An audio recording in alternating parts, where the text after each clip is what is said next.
আসসালামু আলাইকুম ভিউয়ার্স, আপনারা সবাই ভালো আছেন। আজকে আমি দেখাবো আমাদের প্রজেক্টে গাঁথনির কিছু অংশ।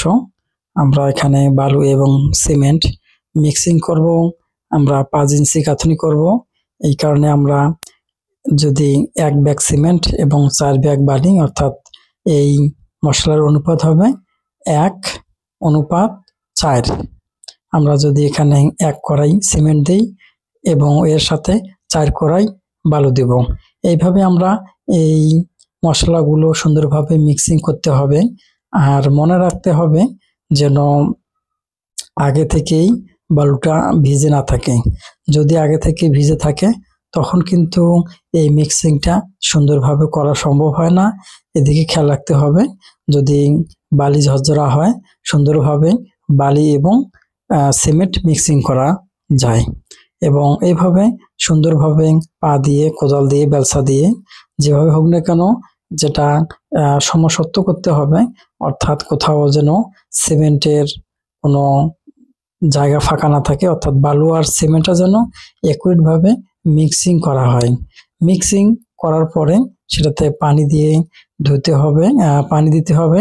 পানি দিয়ে সেটা সুন্দর করে এমন করে তৈরি করতে হবে যাতে বেশি সেটা লুজ বা বেশি পানি থাকবে না এবং সেটা কম পানি থাকবে না, অর্থাৎ গাঁথনির সময় কোনোভাবে যেন আলাদাভাবে মশলায় পানি দিতে না হয়, সেই রকম ভাবে মিশ্রণটা তৈরি করতে হবে।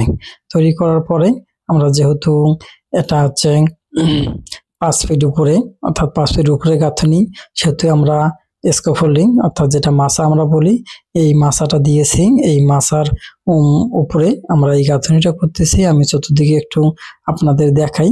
এর আগে আমরা 4.5 ফিট পর্যন্ত নিচের ওয়ালগুলো গাঁথনি করছি। এখন আমরা এর উপরে বাকি অংশটুকু, অর্থাৎ লিনটেনের বটম পর্যন্ত গাঁথনি করব।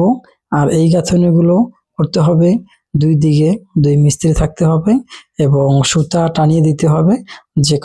যেহেতু এটা ওয়াল, বাইরে ওয়াল হিসেবে এই বড় ওয়ালটাকে আমরা সুতা ধরে ফ্লাশিং করে নেব এবং ভিতরের দিকে সেটা, যেহেতু যে ইটগুলো ব্যবহার করা হয়, ইটগুলো আঁকাবাঁকা হয়ে যায়, অর্থাৎ একটা পাশ কিন্তু মসৃণ থাকবে, সোজা থাকবে, আর একটা পাশ একটু কম মসৃণ থাকবে। যাই হোক, এইভাবে সুন্দর করে গাঁথনিগুলো করতে হবে।